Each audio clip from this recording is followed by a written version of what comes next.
এই পর্যায়ে আমরা যেটা বলবো, আমরা 5টা ধাপ আমরা দেখলাম।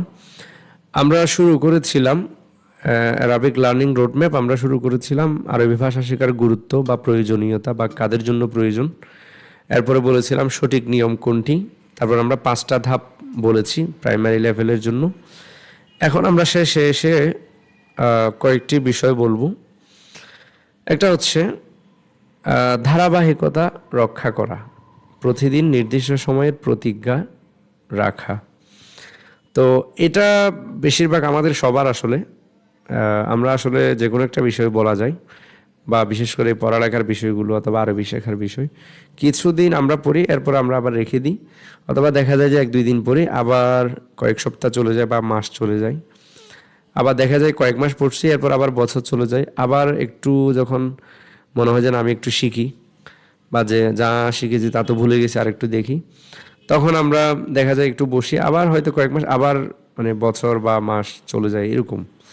তো এইভাবে হলে আসলে এটা এটা শুধু আরবি শেখার ক্ষেত্রে না, কোনো বিষয়ই আমরা যদি ধারাবাহিকতা না থাকে আমরা কোনো বিষয়ই শিখতে পারবো না। সেজন্য আমাদের ধারাবাহিকতা রক্ষা করাটা অত্যন্ত দরকার। অর্থাৎ আপনি অল্প অল্প শিখেন, তবে নিয়মিত শিখেন। আপনি একসাথে বসে একদিন আপনি 8-10 ঘন্টা পড়লেন, এরপরে আবার 2 মাস পড়লেন না, এটা আসলে সঠিক নিয়ম নয়। আপনি প্রতিদিন হয়তো আধা ঘন্টা করে পড়েন, বা একদম আপনি 10-15 মিনিট করে পড়েন, কিন্তু প্রতিদিন পড়েন, অথবা সপ্তাহে কয়েকদিন পড়েন। তাইলে আমাদের ধারাবাহিকতাটা রক্ষা করতে হবে। আর দ্বিতীয় হচ্ছে, যেটা শুরুতেও বলেছিলাম, কোরআন তিলাওয়াতের ক্ষেত্রে তাজউইদের নিয়মে শিক্ষকের কাছে শুদ্ধ উচ্চারণে শিখতে হবে। আমরা শুরুতেও বলেছি, এখানে আমাদের অনেক ভাইরা ভুল করেন যে নিজে নিজে শিখতে গিয়ে তিলাওয়ার যে তাজউইদের নিয়ম, এগুলো আমাদের তাজউইদের নিয়মে আমাদের পড়া হয় না বা তিলাওয়াত করা হয় না। সেজন্য এটা হচ্ছে একদম উস্তাদের কাছ থেকেই আপনার শুনে শুনে কোরআন তিলাওয়াটা শিখতে হবে।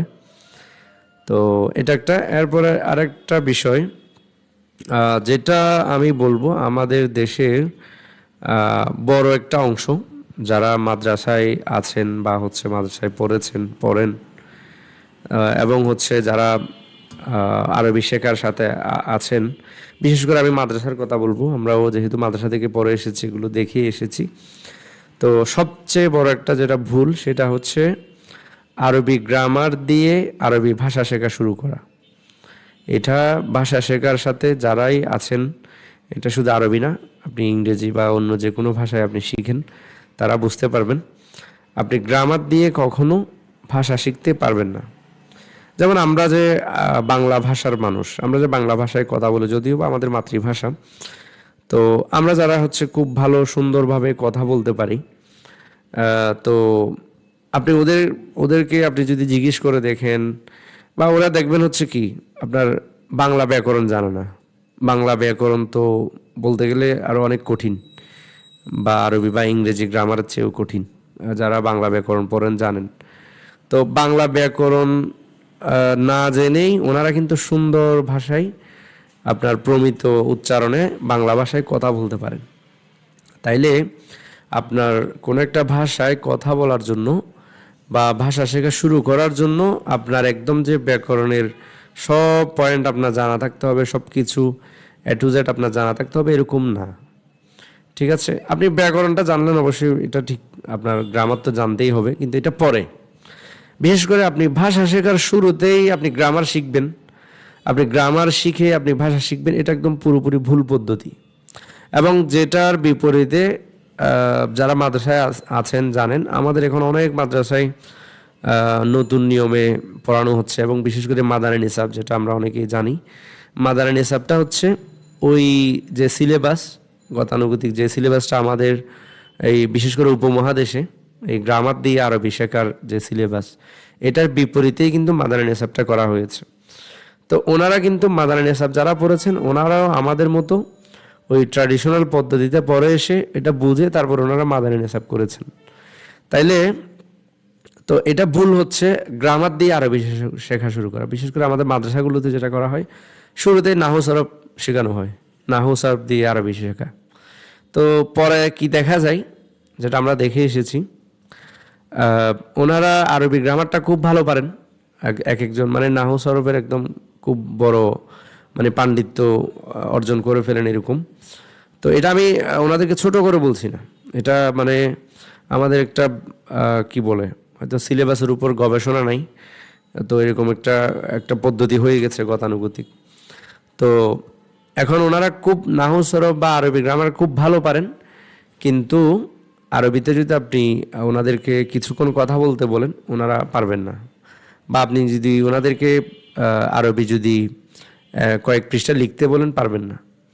হ্যাঁ, অথবা আরব থেকে কেউ আসছে, যেটা আমরা দেখে আসছি, আমরা নিজেরাও আসলে ভুক্তভোগী। তো আরব থেকে কেউ আসছে, ওনারা কথা বলতে পারেন না।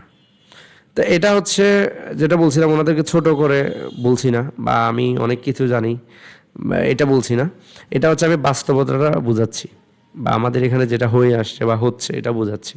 তো এটা হচ্ছে ভুল পদ্ধতি। সেজন্য আমাদের ওই পদ্ধতিতে গ্রামার শিখে আরবি শেখা, এই পদ্ধতিতে আসলে আরবি শেখা হবে না। আমাদের এই যে যেভাবে বললাম শোনা, বলা, পড়া, লেখা, ওভাবেই হচ্ছে আরবি শিখতে হবে। আপনি ওস্তাদের মুখ থেকে শুনলেন, আপনি হচ্ছে ভ্লগ থেকে শুনলেন, আপনি স্পিচ বা দার্স শুনলেন, ওখান থেকে আপনি আস্তে আস্তে আরবি শুনলেন, আপনি লিখলেন, নোট করলেন, নিজে বললেন, সহপাঠীদের সাথে, বন্ধু বান্ধব, ফ্যামিলিতে সবার সাথে আপনি বলে বলে প্র্যাকটিস করলেন। পাশাপাশি আপনি গ্রামারটা শিখলেন, আস্তে আস্তে আপনি গ্রামারটা শিখলেন। ওভাবেই আপনি গ্রামার একদম অ্যাডভান্স লেভেলের গ্রামার আপনি পরে শিখবেন। হ্যাঁ, আপনি বেসিক গ্রামার শিখা শুরু করেন, আস্তে আস্তে আপনি গ্রামার উপরের দিকে যাবেন। কিন্তু কথা হচ্ছে একদম শুরুতেই আপনি গ্রামার দিয়ে আরবি শেখা শুরু করবেন। আপনি আগে হচ্ছে আরবি গ্রামার একদম ঠুরুস্থ করে ফেলবেন, তারপর আপনি হচ্ছে অন্য কিছু শিখবেন, শব্দ শিখবেন। এটা আসলে ভুল পদ্ধতি এবং শব্দ শেখা হয় না। অথচ ভাষা শেখার ভিত্তি হচ্ছে আপনার ভোকাবসের উপর। আপনি যদি শব্দ না জানেন আপনি কথা বলবেন কিভাবে? তো সেজন্য আপনি খুব ভালো গ্রামার জানেন কিন্তু আপনি শব্দ জানেন না, আপনি বাক্য জানেন না। হ্যাঁ, তো আপনি কথা বলবেন কিভাবে? আপনি শুধু গ্রামার দিয়ে তার কথা বলতে পারবেন না। তো এটা একটু বড় করে কেন বলছি, এই ভুলটা আমাদের মাদ্রাসায় আছে। তো নতুন যারা আরবি শিখবেন বা শিখছেন তারা এই ভুল করবেন না। আপনারা হচ্ছে এই যে নতুন ভাষা শেখার যেটা প্রচলিত যে নিয়ম বা হচ্ছে যেটা স্ট্যান্ডার্ড নিয়ম বিশ্বব্যাপী প্রচলিত আছে, এই এই নিয়মে আপনারা শিখবেন। বা এই যে মাদানী নেসাব বলতে পারি, আমাদের এখানে হচ্ছে মদিনা বুক আছে বা আল আরাবিয়াতু বাইনা ইয়াদাইক আছে, এরকম অনেক বই আছে যেগুলো এখন ওস্তাদরা পড়ান যারা আরবি শিখাচ্ছেন। তো আপনারা ওগুলো ফলো করেই ইনশাল্লাহ খুব ভালো আরবি শিখতে পারবেন ইনশাল্লাহ।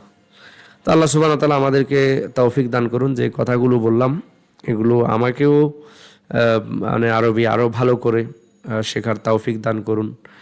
এরপরে আপনাদেরকেও তৌফিক দান করুন। এবং কোনো যদি ভুল হয় সেটার জন্য আমি ক্ষমা প্রার্থী, ভুল হলে সেটা আমার পক্ষ থেকে। তো এবং আপনারা শেয়ারও করতে পারেন, এখানে যদি আপনাদের বিপরীত কোনো এক্সপিরিয়েন্স থাকে অথবা আপনাদের যদি কোনো পরামর্শ থাকে বলতে পারেন, শেয়ার করতে। ইনশাল্লাহ আমরা আরবি শেখা এভাবেই ইনশাল্লাহ আমরা কন্টিনিউ করে যাব। আল্লাহ সুবহানাহু ওয়া তাআলা তৌফিক দান করুন।